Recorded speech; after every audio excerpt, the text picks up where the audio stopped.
오늘 말씀은 요한계시록 8장 1절에서 13절 8장입니다. 일곱 인을 떼실 때에 하늘이 반시간쯤 고요하더니 내가 보면 하나님 앞에 일곱 천사가 있어 일곱 나팔을 받았더라. 또 다른 천사가 와서 제단 곁에 서서 금 항류를 가지고 많은 향을 받았으니 이는 모든 성도의 기도 합하여 보좌 앞 금 제단에 드리고자 함이라. 항연히 성도의 기도와 함께 천사의 손으로부터 하나님 앞으로 올라가는지라. 천사가 향로를 가지고 제단에 불을 담아다가 땅의 소돔에 우레와 음성과 번개와 지진이 나더라. 일곱 나팔을 가진 일곱 천사가 나팔 불기를 준비하더라. 첫째 천사가 나팔을 부니 피 섞인 우박과 불이 나와서 땅에 쏟아짐에 땅의 3분의 1이 타버리고 수목의 3분의 1도 타버리고 각종 푸른 풀도 다 타버렸더라. 둘째 천사가 나팔을 부니 불 붙는 큰 산과 같은 것이 바다에 던져짐에 바다의 3분의 1이 피가 되고 바다 가운데 생명 가진 피조물의 3분의 1이 죽고 배들의 3분의 1이 깨지더라. 셋째 천사가 나팔을 부니 햇불같이 타는 큰 별이 하늘에서 떨어져 강들의 3분의 1과 여러 물샘에 떨어지니 이 별 이름은 썬쑥이라.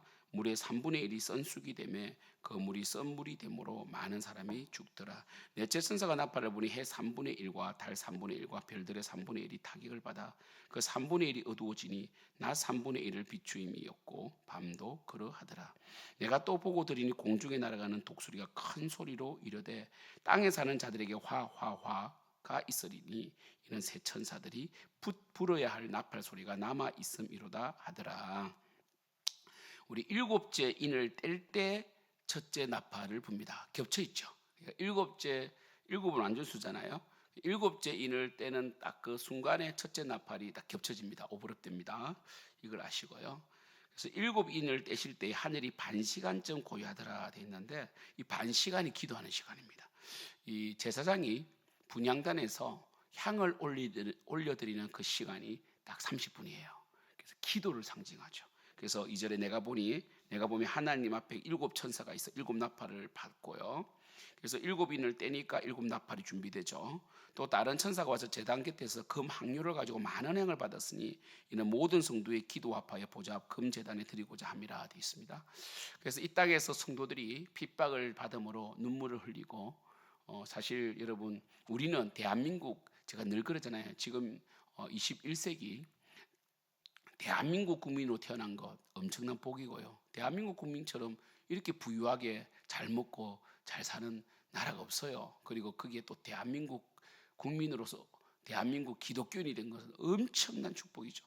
그죠? 그러나 지금 동남아나 저 아프리카나 저 중동만 가더라도 굉장히 핍박이 심하고요.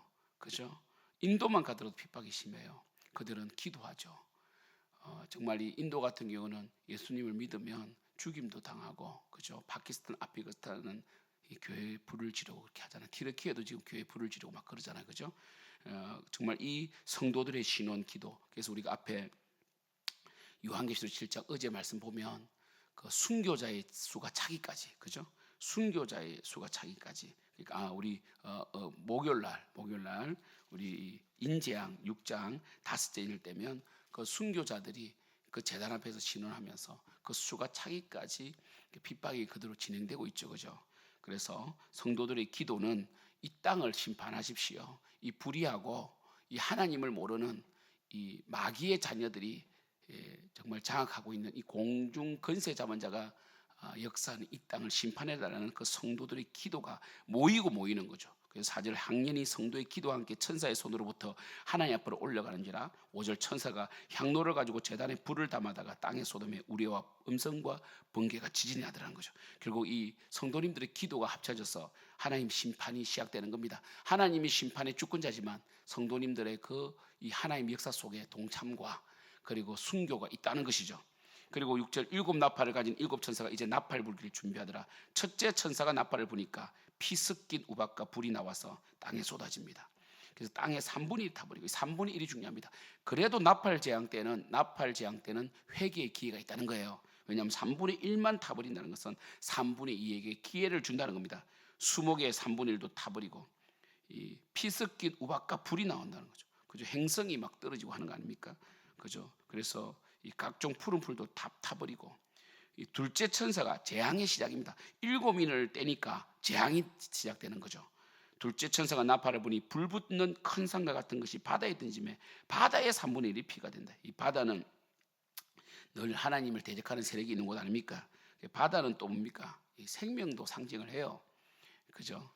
그래서 이 원형론에 의하면 이 바다가 3분의 1이 피가 된다는 것은 이 나일강이 이 피가 되니까 개구리가 죽어서 올라오잖아요. 그죠? 그것처럼 이 바다가 3분의 1이 피가 되면 엄청난 그 플랑크톤이 죽게 되고 숨을 못 쉬니까 그죠?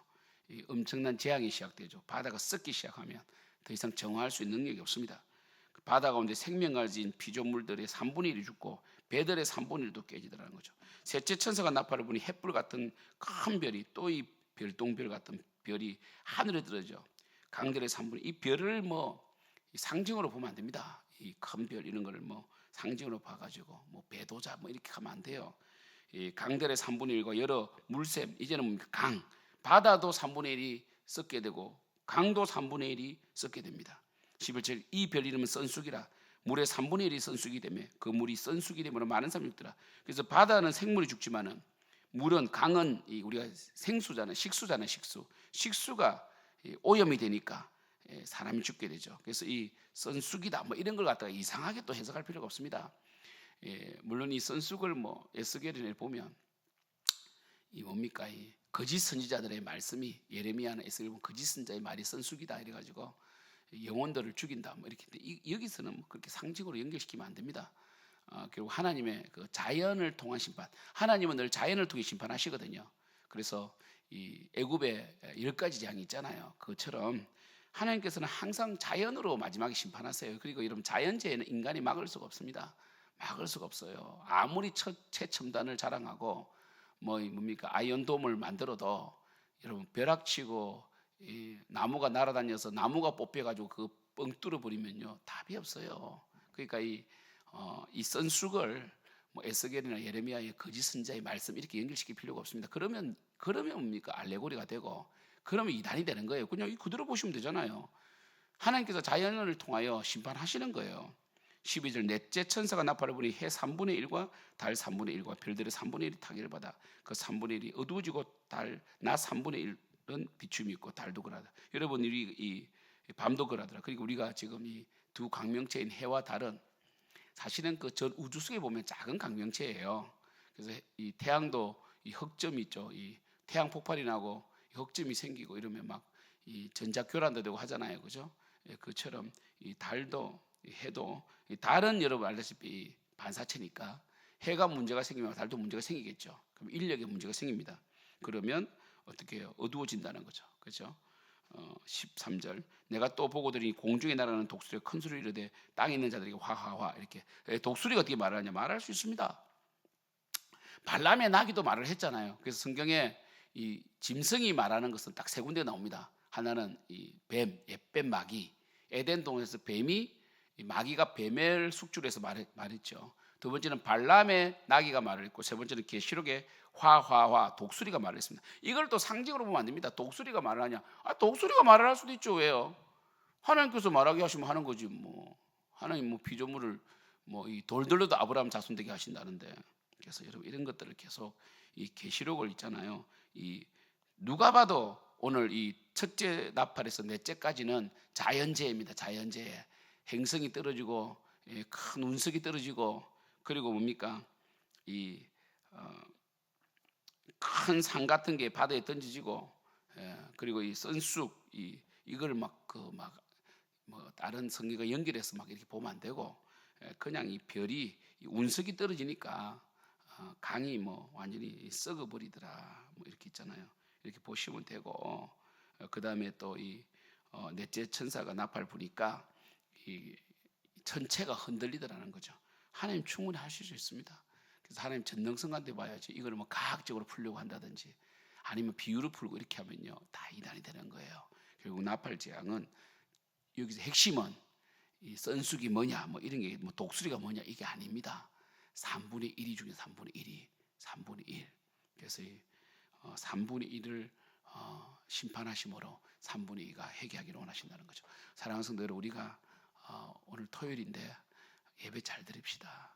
우리 마태복음 24장을 항상 같이 보셔야 되거든요. 우리 마태복음 24장 보고 마치겠습니다.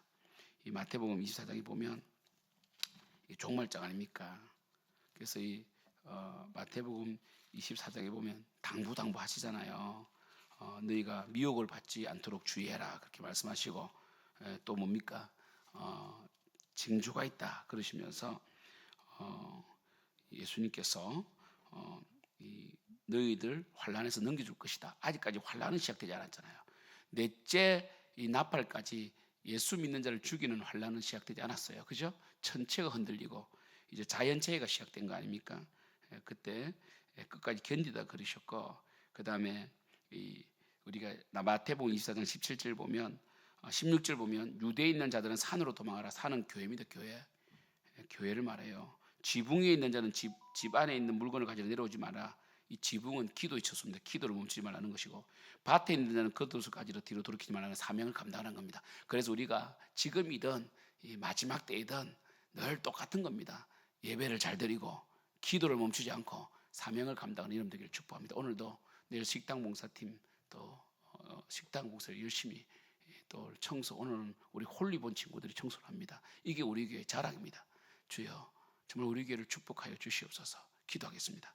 하나님 우리가 하나님을 섬기는 것에 후회가 없습니다. 그저 오늘도 섬기고 내일도 섬기고 우리가 마지막 때를 준비하는 것은 오늘 하루 열심히 주님을 섬기는 것입니다. 주여 감사하며 기쁨으로 섬겨 나갈 수 있도록 축복하여 주시옵소서. 감사합니다. 주여 감사합니다. 예수님의 이름으로 기도드립니다. 아멘.